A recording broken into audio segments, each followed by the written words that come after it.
Mesdames et messieurs, bonjour à toutes et à tous et bienvenue dans votre édition de 15 heures, dont voici les principaux titres.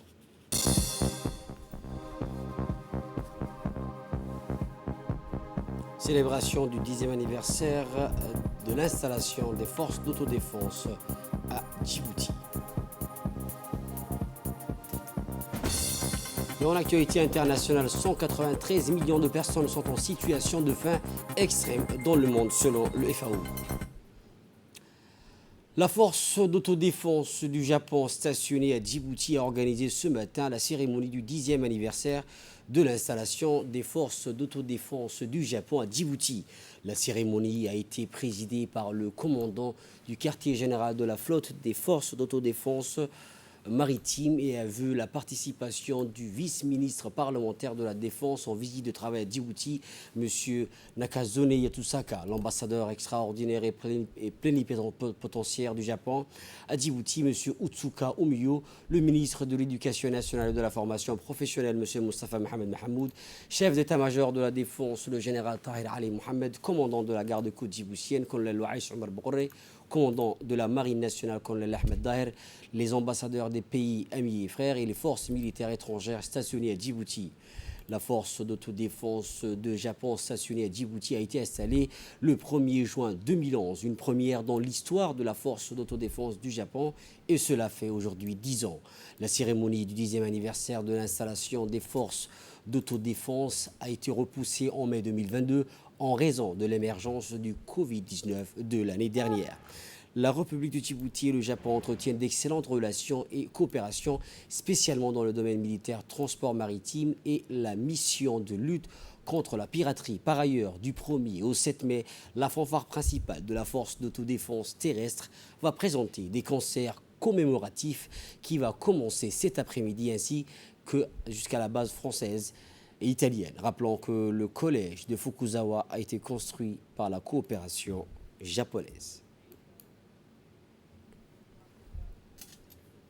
Le vice-ministre qui s'est exprimé au cours de cette cérémonie a donc c'est un plaisir d'être ici pour participer, a-t-il dit, au 10e anniversaire de la base japonaise à Djibouti. Je voudrais dire quelques mots, a-t-il dit à cette occasion. Le Japon dépend du transport maritime et pour le Japon, la mission de la lutte contre la piraterie en collaboration avec d'autres pays est importante.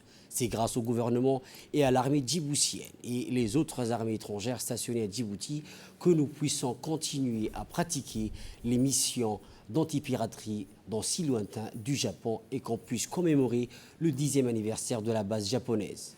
La base japonaise servait non seulement pour la mission d'anti-piraterie, mais le pont entre le Japon et Djibouti.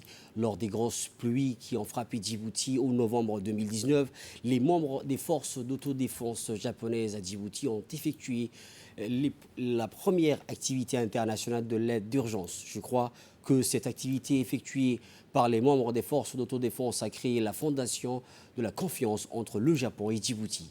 De plus, la base japonaise servait aussi un rôle important pour la coopération entre les autres armées étrangères stationnées à Djibouti. On a fait non seulement un échange d'informations, mais aussi d'échanges de défense entre les commandements de la base et d'échanges linguistiques et sportifs avant l'émergence du Covid-19.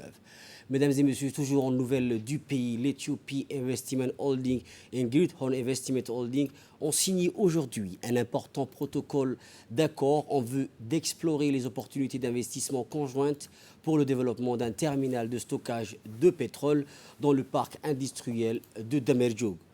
Il est à noter à cet effet que les produits pétroliers, notamment le diesel, occupent une part importante des importations de l'Éthiopie, dont la demande devrait doubler au cours des 10 prochaines années. L'augmentation de la capacité par le biais de la mise en œuvre des nouvelles installations des multiproduits représente aujourd'hui un intérêt majeur pour l'Éthiopie. Les contraintes de capacité actuelles par rapport au potentiel d'importation soulèvent la nécessité de recourir à des solutions supplémentaires et rentables qui garantiront un approvisionnement à l'Éthiopie et au-delà aussi.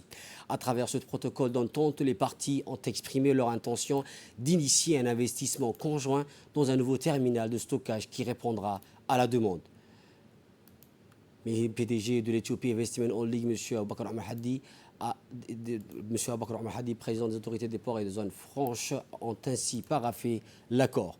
L'Ethiopian Investment Holding a été créé en décembre 2021 pour servir de figure de proue en matière d'investissement stratégique du gouvernement éthiopien grâce à la mise en place d'une gestion rigoureuse dans la gestion des activités publiques et à l'identification d'investisseurs stratégiques ayant des intérêts concordants.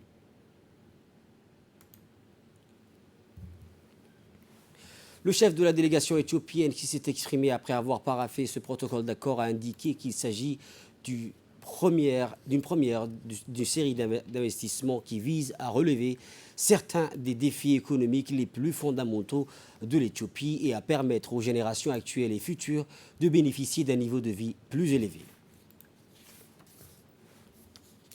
Pour sa part, le président des autorités des ports et des zones franches, M. Abakar Omar Hadi, a souligné l'importance de l'accord et la justesse de l'investissement qui offrira une capacité supplémentaire à la demande régionale et principale à celle de l'Éthiopie et renforcera davantage la coopération multiforme entre les deux pays. On l'écoute. Aujourd'hui, ensemble avec mon collègue, mon contrepart Ato Mamou, un projet de financement de restockage de pétrole à Demerjog d'une capacité de 270 000 tonnes. Donc c'est un investissement conjoint que nous allons réaliser entre Ethiopian Investment Holding et Great Horn Investment Holding pour stocker le pétrole et puis la connexion du chemin de fer de Demerjog jusqu'à Nagat.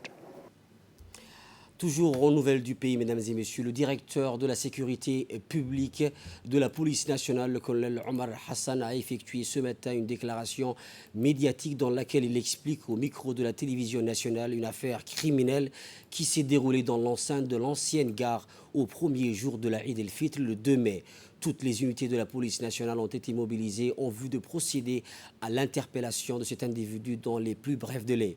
La police nationale a réussi à arrêter le meurtrier au PK12 en moins de 24 heures au moment où il était sur le point de quitter le territoire national. Le colonel Omar Hassan a par ailleurs profité de l'occasion pour féliciter au nom du directeur général de la police nationale, le colonel Abdelrahman Ali Kahin, les efforts concertés de la brigade criminelle, du commissariat du Héran et ceux de l'antenne du port qui ont arrêté le criminel en moins de 24 heures. Le directeur de la sécurité publique et de la police nationale a également tenu à féliciter tous les éléments de la police nationale qui ont été mobilisés durant toute la période du mois béni du Ramadan, mais également lors des fêtes pour veiller à la sécurité de la population djiboutienne. À présent, je vous propose d'écouter les détails avec le colonel Omar Hassan. Lundi 2 mai 2022, qui correspondait au premier jour de la fête de l'Aïd el-Fitr, la police nationale a appris qu'un meurtre a été commis dans l'ancienne gare de Djibouti, située au plateau du Serpent. Toutes les unités de la police nationale ont été mobilisées en vue de procéder à l'interpellation de cet individu dans le plus bref délai. C'est ainsi que nous avons réussi à arrêter le meurtrier à Balbala PK12 en moins de 24 heures, alors que celui-ci s'apprêtait à s'enfuir. Au nom du directeur général de la police nationale, je voudrais adresser mes félicitations à tous nos éléments qui ont participé aux recherches ayant permis l'interpellation du meurtrier. Je voudrais également féliciter tous les éléments de la police nationale qui ont été déployés massivement durant la période de Ramadan pour garantir la sécurité des personnes et des biens. Et de là, nous passons à l'actualité internationale, comme je l'ai précisé dès le début de ce journal au titre « Détresse alimentaire ». 193 millions de personnes sont en situation de faim extrême dans le monde. Selon le dernier rapport alarmant de la FAO, l'Agence onusienne pour l'alimentation et l'agriculture, l'inquiétude concerne particulièrement les pays de la Corne de l'Afrique, à savoir l'Éthiopie, le Kenya, la Somalie, qui souffrent de la sécheresse dont dépendent l'agriculture et l'élevage. Dans la Corne de l'Afrique, les 3 dernières saisons des pluies ont été marquées par des faibles précipitations entraînant des pénuries d'eau pour les bétails et une réavication des pâturages. Pour les experts de la FAO, l'aide internationale doit soutenir davantage le secteur agricole dans les pays gravement touchés par la sécheresse. En visite au Nigeria, le secrétaire général de l'ONU a appelé à un retour des déplacés. Depuis plus de 10 ans maintenant, le nord du pays est confronté à des violences djihadistes.